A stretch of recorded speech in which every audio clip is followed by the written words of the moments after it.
الشيطان الرجيم بسم الله الرحمن الرحيم النبي أولى بالمؤمنين من أنفسهم وأزواجه أمهاتهم. احباب ذیکار، آج کا یہ درس اہل حدیث یوتھ فورس حلقہ یزدانی شہید کی طرف سے بسلسلہ تحفظ ناموس رسالت صلی اللہ علیہ وسلم کی عنوان اس کا انعقاد کیا گیا ہے۔ میں انشاءاللہ چند منٹوں میں اپنی بات مکمل کروں گا۔ یہ یقیناً آپ احباب کی محبت ہوگی کہ آپ مجھ طالب علم فقیر کی چند گزارشات سماعت فرمائیں۔ نہ تو آواز کے اندر کوئی ایسی صاحب بیانی ہے، جس طرح کی خوبصورت آواز سے اللہ تعالیٰ نے قاری شاہ صاحب کو نوازا ہے۔ اللہ تعالیٰ ان کی آواز میں علم و عمل میں مزید برکت عطا فرمائے، آمین۔ اور نہ ہی شیخ قاری علامہ ریاض الہی ظہیر صاحب حافظہ اللہ تعالیٰ کی طرح خطیب کوئی نکتہ دار کہ جس کے ذریعے آپ احباب بڑے حیران کن انداز میں میری گفتگو سماعت فرمائیں۔ تو چند ٹوٹی پھوٹی معروضات ہیں میری، یا قرآن و سنت کی چند خوبصورت باتیں ہیں جو ہو سکتا ہے سننے سے آپ کے دل میں ایمان مزید اجاگر ہو اور ایمان کے اندر اضافے کا سبب ہے۔ پہلی بات یہ ہے تحفظ ناموس رسالت صلی اللہ علیہ وسلم کے حوالے سے، جو ہر مسلمان کو ہمیشہ کے لیے یاد رکھنی چاہیے۔ بات اگر آپ بہتر توجہ رکھیں گے تو انشاءاللہ میں کچھ کہہ پاؤں گا۔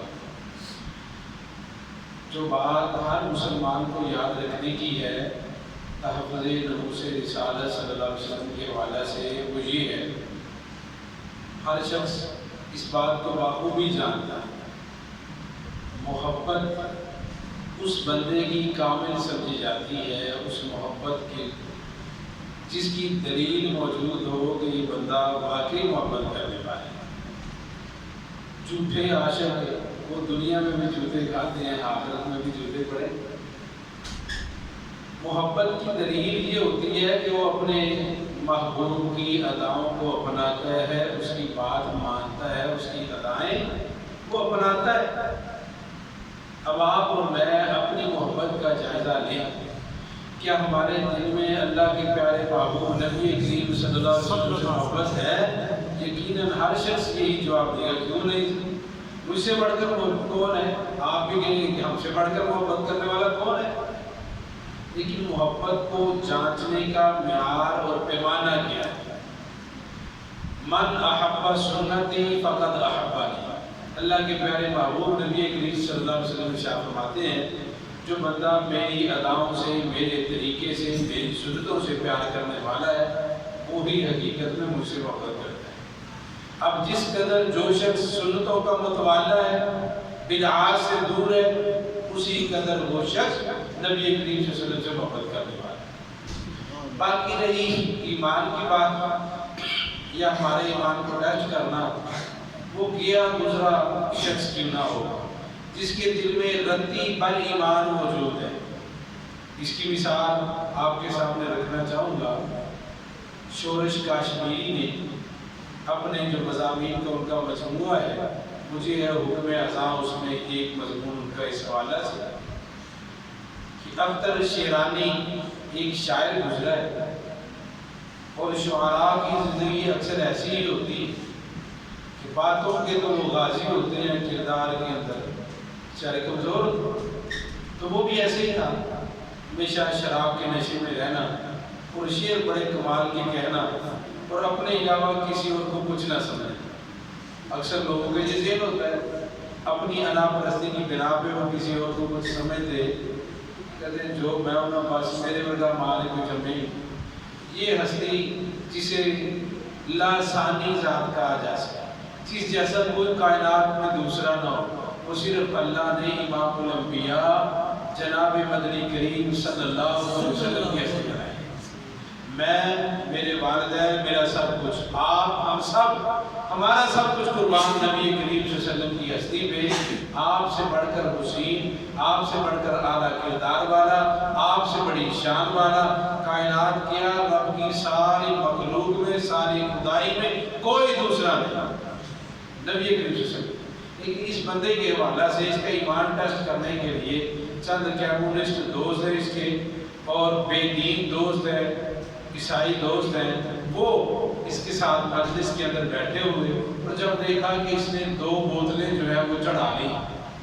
اب اس حالت کے اندر کے الفاظ بھی اس کا ساتھ چھوڑ رہے ہیں، جو لفظ کہتے ہیں ٹوٹ ٹوٹ کے زبان سے ادا ہو رہا ہے. اب انہوں نے کہا اس کا ایمان چیک کر دیا. اس کے سامنے پہلے چند شعراء کے نام لیے گئے. اسد اللہ غالب کے بارے میں کیا خیال ہے، فلاں شاعر کے بارے میں کیا کہتے ہو، فیض کے بارے میں کیا کہتے. اس نے سب کے بارے میں جواب دیتا گیا. اب کہنے والے نے یہی پہ کہہ دیا ایک جملہ، کہنے لگا اچھا تو افلاطون، ارسطو، ان کے بارے میں. اس نے کہا وہ بھی اگر آج اس محفل میں ہوتے تو میرے سامنے بیٹھتے، میرا ہی پانی پڑتے. وہ کیا چیز ہے، میں اپنے فن کا بادشاہ ہوں. اس نے کہا موقع اچھا ہے، اب اس کے ایمان پہ حملہ کیا جائے. اب کہنے والا کہتا ہے اچھا تیرا مدنی کریم آقا جناب محمد رسول اللہ صلی اللہ علیہ وآلہ وسلم کے متعلق کیا گمان ہے. اب یہ بندہ جو ابھی شراب کے نشے میں چور تھا، اب اس نے وہی گلاس جو ساقی مے خانے میں اس مے کدے میں بھر بھر کے جام پلا رہا تھا، وہی گلاس اٹھایا اور اس شخص کے دے مارا سر پہ، اور اٹھ کے بیٹھ گیا، رونا شروع کر دیا. اس نے کہا گناہگار ضرور ہوں، روسیہ ہوں، فاسق ہوں، اس قدر گناہوں کے اندر لترا ہوا، اور اس مجلس میں اس انداز میں میری حالت یہ ہو اور تم میرے نبی کا نام لے. کون ہوتا ہے میرے سامنے اس انداز میں میرے پیغمبر کا تذکرہ کرنے والا؟ یعنی یہ ایمان کی غیرت ہے ہر مسلمان کے دل میں. وہ رتی بر ایمان کیوں نہ موجود ہو، گناہگار سے گناہگار شخص کیوں نہ ہو، بے عمل سے بے عمل بد کردار شخص کیوں نہ ہو، لیکن نبی کریم صلی اللہ علیہ وسلم کے بارے میں کبھی کسی موقع پہ بھی وہ کسی مصلحت کا مداحنت کا شکار ہوتا نہیں. وہ اس پہ کمپرومائز کرنے کے لیے تیار نہیں ہے. دنیا کی ہر چیز اسے برداشت ہے. نبی کریم صلی اللہ علیہ وسلم کی ذات اقدس کے بارے میں کوئی توہین امیز جملہ سننا کسی مسلمان کے لیے گوارا نہیں ہے. اس پہ ہمیں غیرت چاہیے، اور یہ چیز جب تک باقی ہے اس وقت تک یقین جانیے ایمان باقی ہے، اور جب یہ چیز ختم ہو گئی ایمان گئے. اب آئیے دوسری بات، اللہ رب العالمین فرماتے ہیں میرے نبی تمہارے لیے تمہاری جانوں سے بڑھ کر عزیز ہیں، اور نبی کریم صلی اللہ علیہ وسلم کی ازواج وہ امت کی مائیں ہیں. اب کون شخص ہے کہ اس کی ماں کے بارے میں تذکرہ کیا جائے اور وہ بے غیرت بن کے سن لے؟ ایک ماں وہ ہے جس نے مجھے آپ کو جنم دیا، اس کی عظمت اور شان کے یہ کہنے ہیں کہ اس کے قدموں کے نیچے رب نے جنت رکھ دی، اس کی رضامندی کو رب نے اپنی رضامندی قرار دے دیا. یہ ماں وہ ہے جس سے میرے باپ نے نکاح کیا، لوگوں نے اس بات کی گواہی دی کہ یہ تیری ماں ہے. میں نے ہوش سنبھالا، میں نے دیکھا کہ یہ میری ماں ہے. بس ایک ماں وہ ہے جس کا رب نے قرآن میں تذکرہ کیا کہ میرے پیغمبر کی ان سے شادی ہوئی ہے، میرے پیغمبر کی یہ ازواج ہے، یہ اس قدر پاکیزہ ہے. اللہ رب العالمین فرماتے ہیں یہ تمہاری مائیں ہیں. شان و عظمت جن کا انتخاب اپنے نبی کے لیے دنیا میں کسی نے نہیں، رب العالمین نے خود کی ہے. اور ان میں سے بھی اس ہستی کا تذکرہ ہو، صدیقہ کائنات امی عائشہ رضی اللہ تعالی عنہ، عفیفہ کائنات امی عائشہ رضی اللہ تعالی عنہ، محبوب کی محبوبہ سیدہ امی عائشہ رضی اللہ تعالی عنہ، سلام اللہ علیہا، کروڑوں بار سلامتی ہو پیاری امی عائشہ رضی اللہ تعالی عنہ سلام اللہ علیہا پہ، کہ جن کی شان اقدس میں گستاخی کی جائے اور ہم چپ رہے، ہم خاموشی کے ساتھ سن لیں، برداشت کر لیں، تو یہ ایمان نہیں ہے میرے بھائی. قرآن کریم سورہ النور کو پڑھ لیجیے. انہی پہ تہمت لگائی تھی منافقین. اللہ رب العالمین نے ان کی صفائی میں قرآن کریم کی آیات کہا. وہ صدیقہ کائنات امی عائشہ رضی اللہ تعالی عنہ سلام اللہ علیہ، صحیح بخاری میں روایت موجود ہے، محبوب کائنات پیارے مدنی کریم آقا صلی اللہ علیہ وسلم اپنے نات کے وہی زبان سے اعلان کرتے ہیں کہ رب العالمین نے، اے عائشہ تیرا انتخاب میرے لیے اللہ رب العالمین نے کیا. جسے اللہ نے منتخب کیا اپنے محبوب کے، جسے اللہ نے چنا اپنے محبوب کے لیے، اس کے بارے میں زبان درازی کی جائے مسلمان پہنچ رہے ہیں. اور کرنے والا وہ ہو جن کا اپنا کردار یہ ہے کہ وہ گائے کا پیشاب پیتے ہوں اور اسے مقدس سمجھتے ہوں. مقابلہ ان سے ہو جو آب زمزم کو ساری کائنات سے اعلیٰ سمجھتے ہوں. ان سے مقابلہ کرنے والے ہیں لوگ. خود اپنی بارہ میں جن لوگوں کو اپنی نسل سے بھی آگاہی نہیں، اپنے آباء و اجداد کے بارے میں بھی جانتے نہیں. کیوں؟ اس لیے سورہ کہف کے اندر رب العالمین 6 آیات، آیت نمبر 10 سے 15 تک جس شخص کے بارے میں اتاری، جس کے بارے میں فرمایا وَكُلِّ بَعْدَ ذَلِكَ زَنِيمٌ، یہ نسل ہے جس کے باپ کا پتہ نہیں، کسی اور کی طرف غلط منسوب ہوا ہے. وہ تھا جس نے نبی کریم صلی اللہ علیہ وسلم کی ذات اقدس میں بکواس کی. اللہ رب العالمین نے نبی کریم صلی اللہ علیہ وسلم کے گستاخ کے متعلق اس بات سے امت کو آگاہ کر دیا کہ اس ہستی پہ وہی بکواس کرے گا جو بے اثر ہوگا. ورنہ آپ کا کردار کیسا پاکیزہ. سب سے پہلے اپنے دشمنوں کے سامنے یہی بات پیش کی تھی، فَقَدْ لَبِثْتُ فِيكُمْ عُمُرًا مِّن قَبْلِي، 40 سال تمہارے اندر بسر کیے، کسی ایک لمحے پہ انگلی اٹھا کے دکھاؤ. مخالفین ساری زندگی نبی کریم صلی اللہ علیہ وسلم کی ذات کے وعدہ سے کوئی ایک اعتراض نہ اٹھ سکے. آپ پہ کسی نے چاند کے 2 ٹکڑے ہونا دیکھا اپنی آنکھوں سے تو ساحر ہونے کا جملہ بھی کر سکتا ہے. قرآن کریم کی آیات بینات سنی تو شاعر بھی کہہ دیا کہ اتنا بہترین کلام شاید شاعر ہے. اور جب نبی کریم صلی اللہ علیہ وسلم نے اللہ کی بتائی ہوئی خبریں بیان کی، کسی نے کاہن بھی کہہ دیا کہ شاید نجومی جو ہیں وہ اپنی طرف سے ٹیوا لگا کے بات کیا دیتے، ایسی کوئی بات کہی گئی نہیں. ان تمام اعتراضات کا حل رب العالمین نے قرآن کریم میں کیا، لیکن اتنی سختی سے نہیں کیا جس قدر جواب اس سختی کے اندر موجود ہے کہ اتل بعد ذالک. یا اللہ یہ انداز اس لیے کہ میرے محبوب کی عمر اس قدر پاکیزہ ہے، آپ کی ولادت با سعادت سے لے کے رحلت دنیا تک کی ساری عمر رب العالمین نے اس قدر پاکیزہ اور عالی شان بنائی ہے. پورے قرآن کریم کو پڑھیے، بسم اللہ کی با سے والناس کی سین تک 114 سورتیں پڑھ لیجئے، 6236 آیات کی تلاوت کر لیجئے. نبی کریم علیہ السلام کے علاوہ اللہ نے کائنات میں کسی کی عمر کی قسم نہیں اٹھائی، محبوب کائنات کی عمر کی قسم اٹھائی. لعمرک انہم لفی سکرۃ یعمہون، اے محبوب مجھے تیری پاکیزہ عمر کی قسم، تیری بچپن کی عمر بھی پاکیزہ ہے، لڑکپن کی عمر بھی پاکیزہ ہے، جوانی کی عمر بھی پاکیزہ ہے. تیرا دنیا میں آنے سے لے کے دنیا سے رب کے پاس جانے تک ایک ایک لمحہ پاکیزہ ہے. رب العالمین نے جس محبوب کائنات کی پاکیزہ عمر کی قسم اٹھائی، اس نبی کے بارے میں کوئی جملہ کسے رب العالمین فرماتے ہیں انا کفیناک الحسنی. اے محبوب جو تیرے بارے میں تیرا استہزاء تیرا تمسخر اڑائے، انہیں جواب دینے کے لیے میں اکیلے ہی کافی. یہ دنیا میں ڈھیل دے دی انہیں تو کوئی بات نہیں، یہ اپنے عذاب کے اندر آگے بڑھ رہے ہیں، یہ اپنی رسوائی میں آگے بڑھ رہے ہیں. یاد رکھیے اسی طرح ایک اور بدبخت نے نبی کریم صلی اللہ علیہ وسلم کے خلاف ایک جملہ کہہ دیا، رب العالمین نے پوری سورت اس کے رد میں اتار. قرآن کریم میں ایک ہی سورہ مبارکہ ہے جو اس امت کے ایک کافر کا نام لے کر رب العالمین نے پوری سورت نازل کی، جسے سورہ لہب کہا جاتا ہے. اسی سورہ مبارکہ کا نام دوسرا سورہ مسد بھی ہے.